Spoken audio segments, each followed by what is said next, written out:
Hi boys and girls, it's Mrs. Panos. Today we're going to start the chapter book Charlie and the Chocolate Factory by author Roald Dahl. He's also written the books The BFG and The Witches. So we'll start with chapter 1. Here comes Charlie. These two very old people are the father and mother of Mr. Bucket. Their names are Grandpa Joe and Grandma Josephine.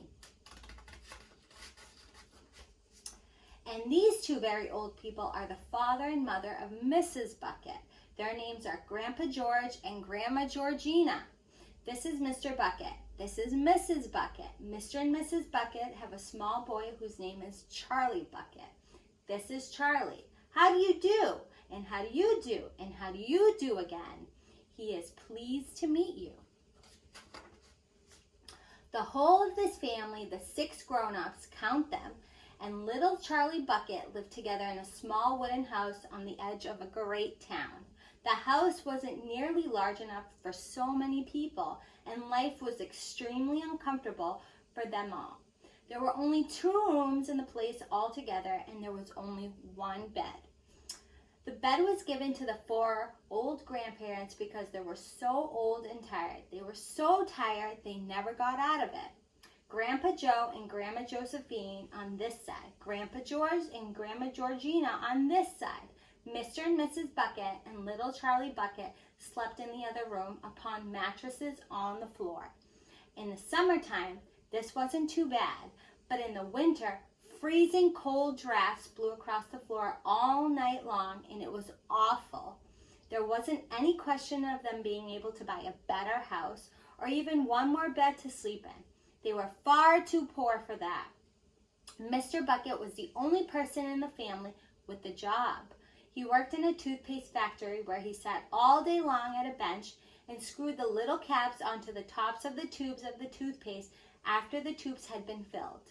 But a toothpaste cap screws never paid very much money, and poor Mr. Bucket, however hard he worked and however fast he screwed on the caps, was never able to make enough to buy 1/2 of the things that so large a family needed. There wasn't enough money to buy proper food for them all. The only meals they could afford were bread and margarine for breakfast, boiled potatoes and cabbage for lunch, and cabbage soup for supper. Sundays were a bit better. They all looked forward to Sundays because then, although they had exactly the same, everyone was allowed a second helping. The Buckets, of course, didn't starve, but every one of them, the 2 old grandfathers, the 2 old grandmothers, Charlie's father, Charlie's mother, and especially little Charlie himself, went about from morning till night with a horrible empty feeling in their tummies.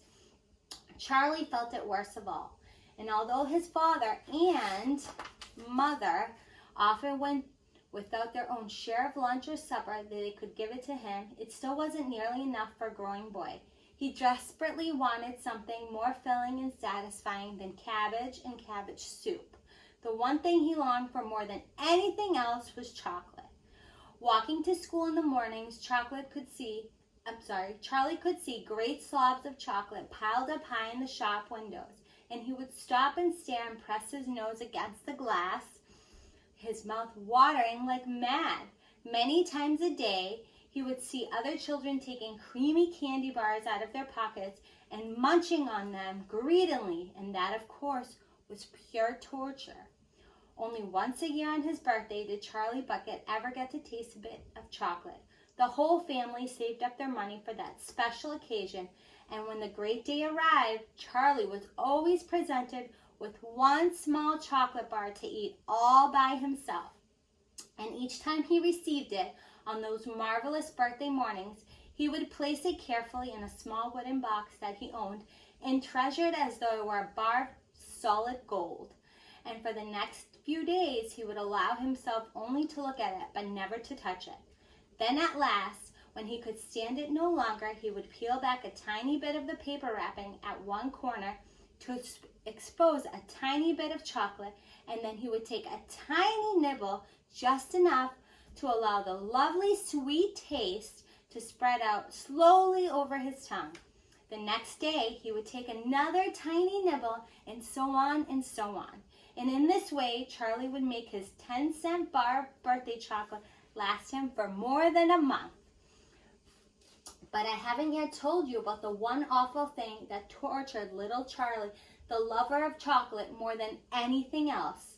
This thing for him was far, far worse than seeing slabs of chocolate in the shop windows or watching other children munching creamy candy bars right in front of him. It was the most terrible, torturing thing you could imagine, and it was this. In the town itself, actually within sight of the house in which Charlie lived, there was an enormous chocolate factory. Just imagine that. And it wasn't simply an ordinary, enormous chocolate factory either. It was the largest and most famous in the whole world.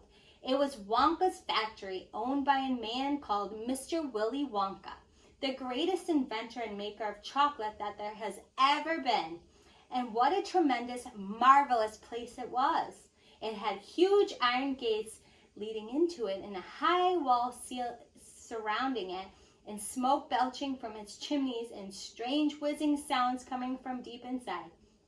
And outside the walls, for half a mile around in every direction, the air was scented with the heavy, rich smell of melting chocolate. Twice a day on his way to and from school, little Charlie Bucket had to walk right past the gates of the factory. And every time he went by, he would begin to walk very, very, very slowly. And he would hold his nose high in the air and take long and deep sniffs of the gorgeous chocolatey smell all around him.